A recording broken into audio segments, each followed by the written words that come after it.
कहानी की शक्ति यूट्यूब चैनल में आप सभी का स्वागत है।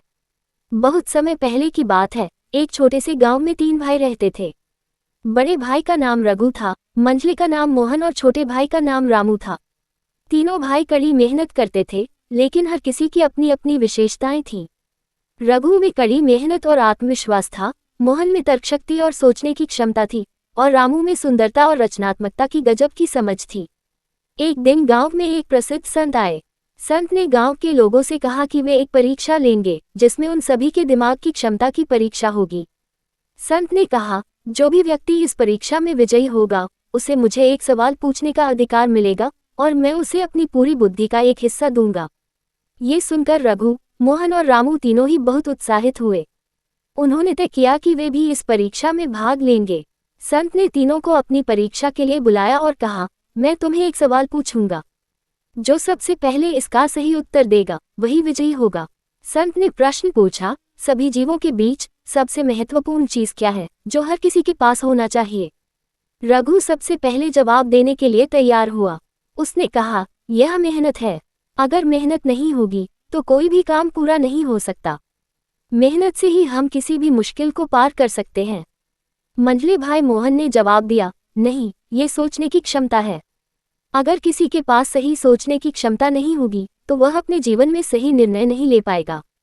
आखिरकार रामू ने धीरे से कहा, संत जी, मुझे लगता है कि यह रचनात्मकता है। हर समस्या का हल रचनात्मकता से निकाला जा सकता है। रचनात्मकता जीवन को रंगीन और सुंदर बनाती है। संत ने तीनों के उत्तर सुने और फिर मुस्कुराते हुए कहा, तुम तीनों ने सही उत्तर दिए हैं, क्योंकि हर एक का उत्तर अपनी जगह पर सही है।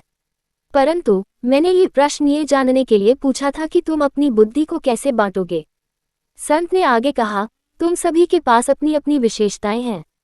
रघु के पास मेहनत की शक्ति है, मोहन के पास सोचने की क्षमता है और रामू के पास रचनात्मकता का गुण है।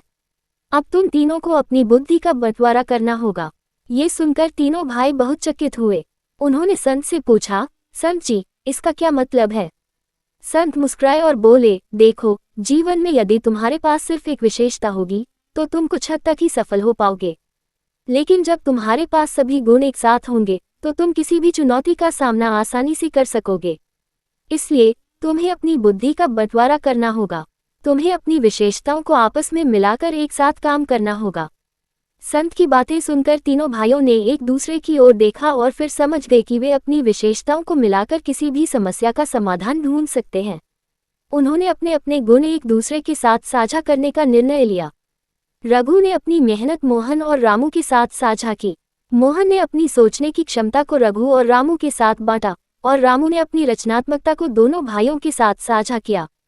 इस प्रकार तीनों भाइयों ने मिलकर एक नई शक्ति बनाई, जो न केवल उन्हें अपने व्यक्तिगत जीवन में बल्कि गांव में भी सफलता दिलाने में मदद करने लगी।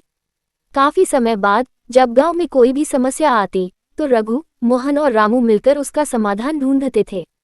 रघु मेहनत करता था, मोहन सोचता था और रामू रचनात्मक तरीके से समाधान प्रस्तुत करता था। उनकी एकता और बुद्धि का संगम गांव के लोगों के लिए आदर्श बन गया। एक दिन गांव में एक बहुत बड़ी समस्या आई। गांव के पास की नदी का पानी कम हो गया था और सभी लोग परेशान थे। वे नहीं जानते थे कि नदी के पानी को कैसे वापस लाया जाए। उस समय रघु, मोहन और रामू ने मिलकर एक योजना बनाई। रघु ने कड़ी मेहनत करते हुए नदियों के किनारे पर काम शुरू किया। मोहन ने सही तरीके से सोचकर पानी की दिशा तय की और रामू ने रचनात्मक तरीके से नदियों के रास्ते में सुधार किए। कुछ ही महीनों में नदी का पानी वापस आ गया और गांव की सारी परेशानियां दूर हो गईं।